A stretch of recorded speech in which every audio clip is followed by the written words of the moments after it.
a real pleasure to be here with you. Thank you for that good introduction. And also the gentleman who offered the prayer, he said my name correctly. It doesn't always happen to me. I'm not even going to plant in your minds all the derivations that my name is possible. I really have enjoyed your service so far. I'm reminded of the very famous classical composer, Arnold Schoenberg, that my friend here from Belarus, I'm sure, has studied. And when he was at his prime in the early 20th century, one of the Hollywood producers called him and asked him to write the music for a movie. And he was trying to convince this major composer to really think about this and do a good job of writing the music. And he was describing about how the movie takes place in the Dust Bowl times of Kansas and Nebraska and the Midwest. And people are hungry. In the middle of all this chaos, one of the main characters has a baby. And so Arnold Schoenberg was sitting there listening carefully. And finally he said, with all that going on, why do you need music? And with all that you have already enjoyed, I have to say, why do you need a sermon? But since you're my captive audience, I'll give it to you anyway. For many years I have traveled for my work. It takes me all over the world, and it is very exciting. One of the things I do miss is having a home church like you folks do. Prize that. You have the freedom to worship. You have a very nice place to worship. And it is something that we should treasure. But as has been my habit when I have traveled like this, I usually try to get there the night before. If you want to hear airline and travel horror stories, I think I have all of them covered. But I try to get there the night before so that I can meet with the people for whom I'm doing whatever, is it a training, speech, or whatever. So I happened to be in northern Florida, and a group had asked me to do training for the next 2 days. So in my hotel, I met with the people who were in charge. We worked out all the details, talked about the content, the audience, and so forth. And so at the end, the lady in charge says to me, okay, at 8 o'clock tomorrow morning, go to the front of the hotel, wait there, and a woman in a green car is going to pick you up. Simple enough. I have a good night's sleep. The next morning at 8 o'clock, I go to the door of the hotel, I wait there, and a lady in a green car drives up and rolls down her window and says to me, are you waiting for me? And I said, yes. And we were going on down the highway, having a wonderful chat that Craig and I had yesterday. And in about 10 or 15 minutes into our trip, I thought, okay, I've got to get my mind on my work. So I turned to her and I said, now tell me a little bit more about the audience. Just who are they? Tell me, give me some examples. She's driving along and starts staring at me and making me nervous. I wanted to say, watch the road. So she's driving along and she turns to me and she says, who are you? I said, the only thing I could think of, who are you? Well, as the kids say, we hung a Yui very fast. She took me back to the hotel. We vowed we wouldn't tell anybody about that, at least not that day. And I got, finally, the right woman in the right green car. It brings me to my point. Do we know where we're going? Do we have our path for where we're going? I want to talk to you a little bit about the power of one person to make a difference in our journey in life. The power of one individual, as you can see here, to really help us in making our own life's changes, but also for others. I was born in a far-off country of Estonia. There you see it on the map.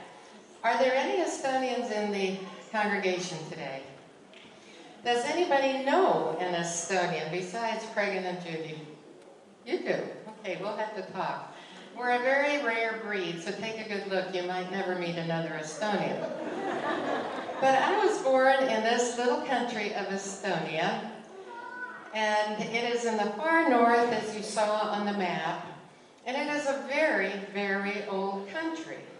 Goes back a couple thousand years BC according to historic records and according to artifacts that have been found in that area.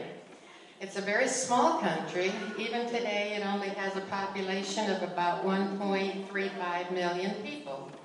So you could plant our little country many places in the world and we'd certainly get lost. But because of its geographic location, it always was a desirable little piece of real estate. And throughout our history, until actually World War I, we were always occupied by somebody else. Longest time was the German barons, and somewhat to my surprise, when I started returning to my country, I found out I have some very high-class German blood in me. We won't talk about the origins of it. But our country was always a desirable place, and so it was occupied by many others. Now, we have a distinct language. It's most similar to Finnish and Hungarian. Nothing at all similar to Russian or German, even though Germans were on our property for a long time. I thought you might like to hear something in Estonian, since it's unlikely you will very often. Sest näitä on Jumala maailmasta, että oma ainut-syntynyt poja on annut, että yksikin, kes temasse usuu, ei saaks hukka, vai että temalla oleks igavene elu. John 3:16. Amen. Sounds good in any language, doesn't it? My father was an Adventist leader in Estonia. There is the capital city, a very, very old city that was saved from some of the bombings. But my father had been one of the church leaders for quite some time in our little country. And everything was peaceful for a while, especially during that free period between the two world wars. But then the Soviets had decided they wanted our country. Now, history is so much more interesting than we usually make it out to be. Imagine that there is a table here, and on each side of the table is a man, and around each man is his own entourage, and they're looking at a map. And one of them says, okay, I want this part of Europe. The other says, okay, if you're going to take that part, I'll take this part. Anybody think of asking us what we wanted? Well, you can guess who those people were. Two of the most critical figures of the World War II era and before, Hitler and Stalin. And so as they divided, willy-nilly, Europe, Estonia fell to the Soviets. But there's another lesson there. Estonia was never won in a war. It was taken over subversively. People would start infiltrating government, start making laws, and before you knew it, Estonia was communist. There's a lesson there for us, isn't there? We need to guard our hearts as well as our existence in this country. And I'm an avid patriot, but we have to be vigilant about ourselves and the wonderful freedoms that people like me appreciate. Well, as the Soviets came, it began a very brutal time. People would be rounded up, put on cattle cars, no matter who they were. If you had said something against the government, or if one of your grandfathers had done a statue that they didn't like about the freedom of Estonia, all kinds of people were rounded up in the middle of the night. You couldn't say goodbye to anybody. You couldn't take any belongings with you. You were put in cattle cars and shipped off to Siberia, and most people would have preferred to have been shot on sight. One time, the historical records say that they brought together a whole cattle car load full of children, pushed it on a siding to decide what to do with them later, forgot about it, and the children were dead by the time they found it. That's how brutal those times were. My father was the head of the Adventist church at the time, and one day he got this little envelope in the mail. That was pre-email. That was the way you communicated in those days. And as he opened the little envelope, he was shocked to see that it was from the KGB, the dreaded secret police. And he was commanded to go and visit with the secret police. So he went. There was no choice. Very often my dad would climb the little hill where the Parliament building was, which you saw in one of those first pictures, and look down at the harbor and think, is it time to go? Do we need to flee? Because many people already had. And especially if you could prove a linkage to Germany or Sweden, you could escape to one of those countries. And he said, not yet. So he went to the KGB. He was interviewed. They pressed him about, what are the Adventists like? Are they complaining? Do they have enough food? And my father very quickly saw that this was not a recruitment. In recruitment, you have a choice. That they were wanting him to become one of the KGB. He declined. Several times they would interview him, and he could not tell his church members anything for two reasons. He didn't want to put them in danger, and you could be sitting in a group like this, and you wouldn't know if the next person next to you had perhaps, either by coercion or bribery or force or something, had joined the KGB. So you had to be really careful. But the church members knew, and he said, please, don't discuss politics around me. Finally, these weeks went on, and one time, my dad could see that his interrogator was getting quite impatient and didn't quite know what to do. Well, finally, the interrogator pulled out a piece of paper from the desk, put it in front of my dad, and he said, if you don't sign here that you have come voluntarily to give information, you're not going to leave this room alive.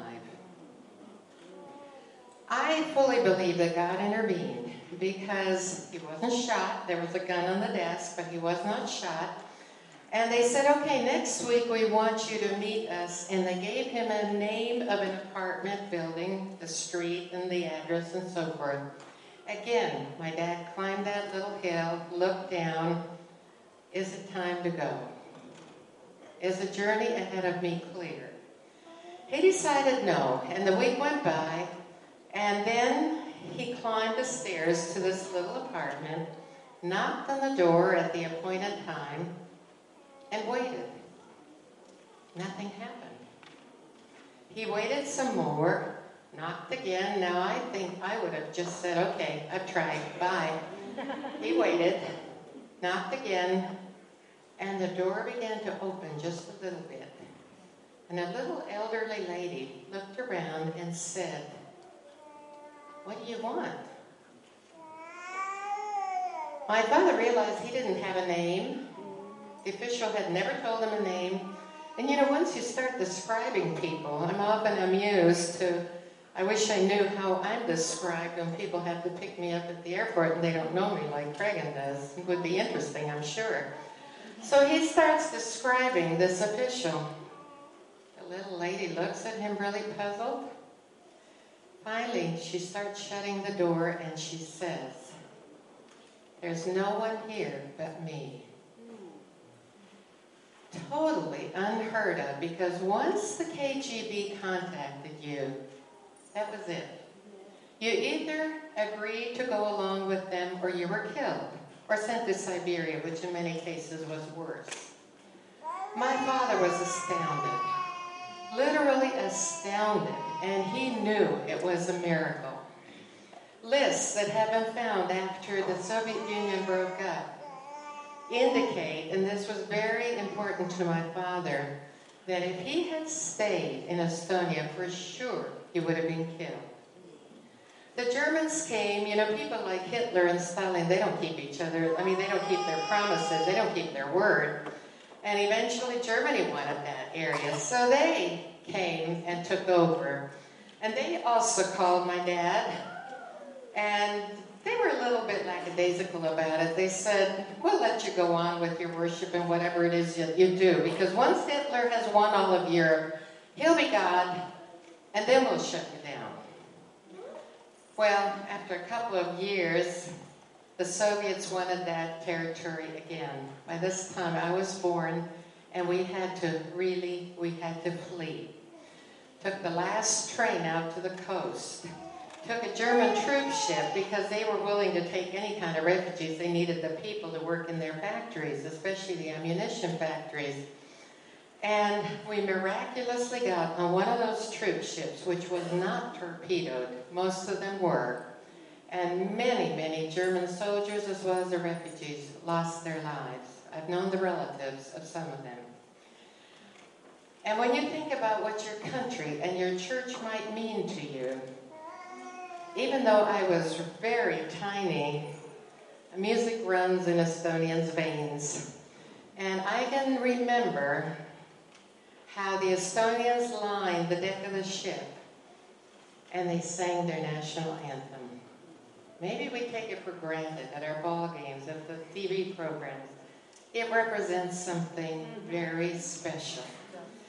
Well, it's a long story, and I'm only going to tell you one little part of it.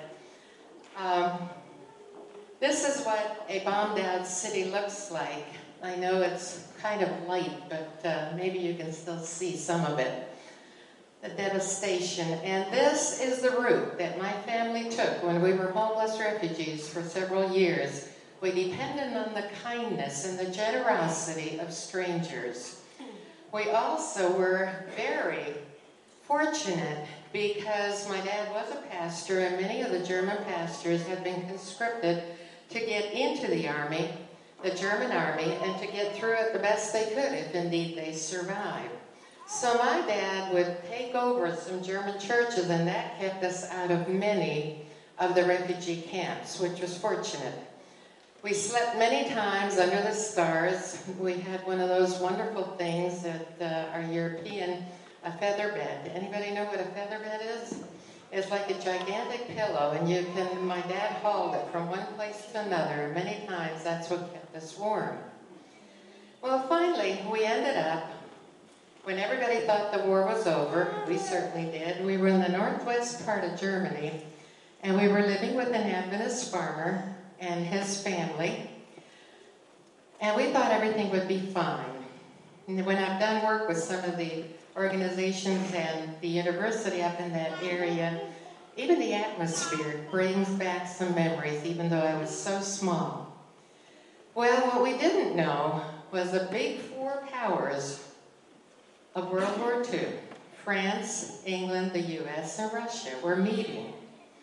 And they decided that the way Germany was divided wasn't quite right, and they were going to shift the borders. Remember, Hitler had committed suicide by then, and the various powers took over those areas. What they didn't do was tell the population, because they knew there would be mass migration and chaos, and Germany was already in total chaos. So what we didn't know was we went to sleep in the British zone, and we woke up in the Russian zone, the Soviet zone. My dad got up one morning, and he started walking down to the town, I don't know what for, and he thought, my, it's awfully quiet. And you see, radios had been confiscated. So if people were supposed to know anything, they would print posters, put them on the walls, on the fences, on the trees. That was how you let people know what the news was. He walked over to one of those posters, and he was horrified to read. This part of Germany now belongs to Soviet Russia. Anyone caught leaving their home will be shot on sight. My dad hurried home. The farmer and his family got together. We got together. I have one older brother. And I still remember the fear in the room as they talked about it. Of course they prayed about it. Finally, the farmer said, "You've got to do something." Well, my parents tried to dissuade him. After all, that was putting his life in danger. Remember what the poster said? Anyone caught leaving their house will be shot on sight. He said, no, we've got to do something. So he went out into his barn with his son. They got a little wagon, hitched it up to one of the very few animals that they had left that hadn't been taken for the war effort, one poor little cow, hitched her up to the cart, and we piled in. And we had almost no belongings, so packing wasn't a problem. We started on down the road, and pretty soon the farmer said, quick, get down. There are 2 soldiers up ahead. We didn't know what they would be, what country they would represent, and to our enormous relief, they were 2 British soldiers. So they came up to the cart, and my dad jumped out because he knew just a little bit of English. The rest of us didn't. And he started explaining, because the soldier said, what are you doing out of your home? Didn't you read the signs? So my dad did his best to explain why it was extra necessary for us, because if the Soviets had caught people like us, we would have been shot immediately, because we were not considered refugees, we were considered deserters, and to be dealt with accordingly. So the soldiers whispered to each other, and finally they said, okay, tell you what, if you promise not to tell anyone you've seen us, we'll let you go. Now that had to be the world's easiest promise to keep. We were hoping not to see anybody.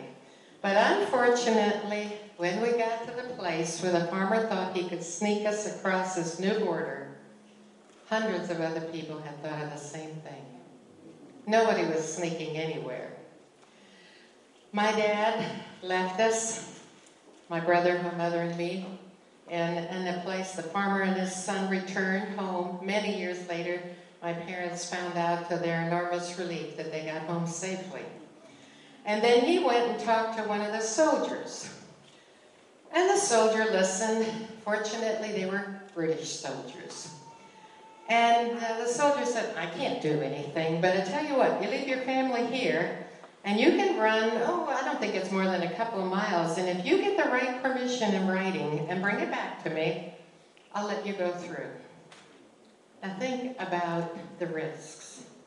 And ladies, with your children, there's my mother. Fortunately, she knew the language, but nothing else. Hardly any belongings, no food. What would happen?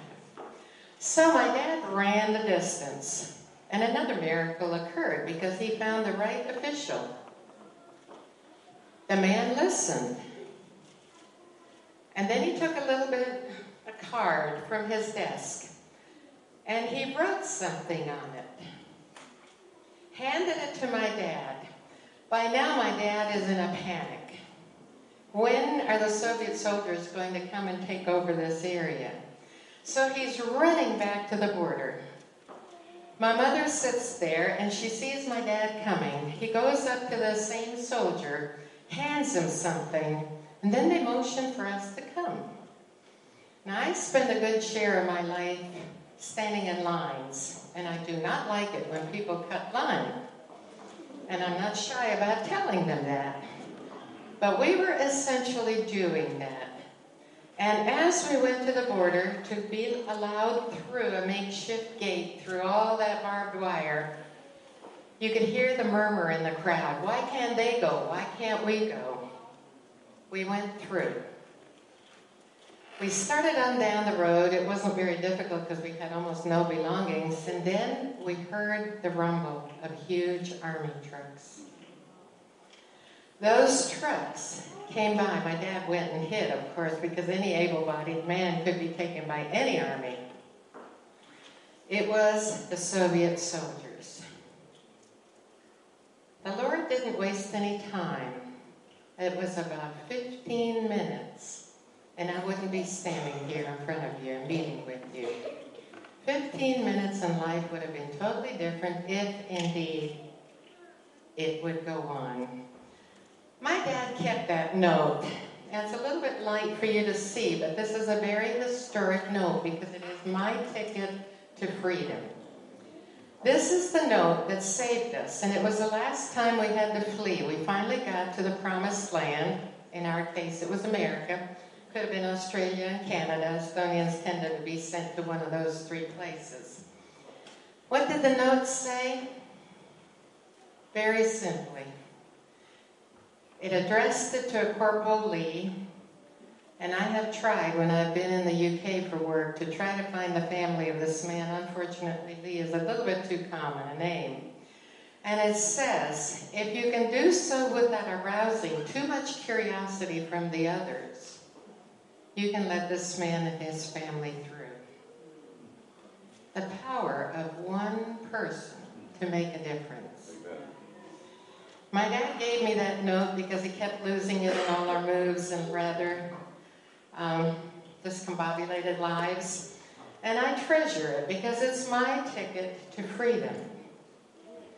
Interestingly enough, the Soviet Union broke apart, something that none of us ever expected would happen. I was able to go back 1 year after freedom. I was afraid to do so before then. Discover my country. As you can see from these beautiful buildings that have been preserved, because Estonia was almost like a showplace for the Soviet Union, so they allowed reconstruction after the bombings and maintenance of the buildings. You can see the various eras. This is one of the church towers in the old city, and the KGB had their listening post for all that area of Europe up on the top of that church tower. It's quite cold because we are so far north, and this is my favorite view, and it's the one that my dad probably looked at when he climbed to the top of the hill where the Parliament building was, because you can see the Baltic Sea over there. A couple years ago, I was there at the right time when they were commemorating some of the bombings, and my relatives very thoughtfully brought a candle along. Rather interesting because the president of the country was there with just 2 policemen. Can you imagine that happening in our country? But yes, we're smaller. This is very symbolic of our country, a very old tower, but it makes me remember that God is our refuge and our strength. And as we think about the implications of my story, and something's happened here, that isn't exactly what I thought I was showing you, so let's turn that off. You got a little chuckle out of that. I think about the example that Jesus was when he was here on earth. There's a text in the Gospels, in Matthew, that talks about how Jesus saw the multitudes and he had compassion. We have to see what the needs are in order for us as individuals to make a difference. What do we really see? Sometimes we get so wrapped up in our own lives that we don't see the hurt and the possibilities that we, each individual, can make in our lives. Think about the difference one person made in my life. I like to think that I've been able to help. My dad went on to be a missionary, to be a pastor to the Spanish-speaking people in Brooklyn. Wonderful people who were lower income, worked hard, really loved the Lord. My brother spent 22 years as a missionary in Africa and also worked in the United States. Think about what that one officer did, because we have not forgotten the value of what one person can do. Using Jesus as our example, remember that he saw and then he acted. He had compassion. He saw the hungry and the resources that were multiplied because he could work a miracle. The feeding of the 5,000. How did that start? Very small gift, but generosity. Jesus saw when people hurt. Remember, there was a widow's son. She depended on him, and Jesus raised him. Jesus saw that people were bewildered because the Pharisees were teaching in such a way that they really did not know a living God. And Jesus helped them. I I think you could really say, and one of my favorite phrases, and I actually wrote a book on this title, caring is not a spectator sport. Caring takes our resources, a spirit of caring, moving to sharing of our resources. Now, Craig gave you a little bit of a background. I happen to be in a profession that is not always the most fun conversation at a dinner party. In fact, one of the best ways that I can cut off unwanted conversation when I'm traveling is when people say to me, "What do you do?" is to say very enthusiastically, "I'm a fundraiser that takes care of all unwanted conversation." But it's not about the money. It's about the spirit of caring and generosity, of accomplishing those things that truly glorify God and help His people on earth. We have some very interesting studies that indicate that generosity is not just good for those people with whom we share resources, but we actually have research that proves what the Bible says. Think about all the texts in the Bible, and I'm going to share a few of these when we meet this afternoon. But the various texts that say that a giving heart is blessed. It's more blessed to give than to receive. Do you know now we have institutions as prestigious as the National Institutes of Health that say that people who are generous, they live longer, healthier, and happier. I could have had several careers. One reason I do what I do is because it's not about the money. It's about good causes that the Lord can help us carry out. I am a witness to the power of one. I want to challenge you today to think about the power of one and how much it can be multiplied when you work together. I think we can glorify the Lord that way.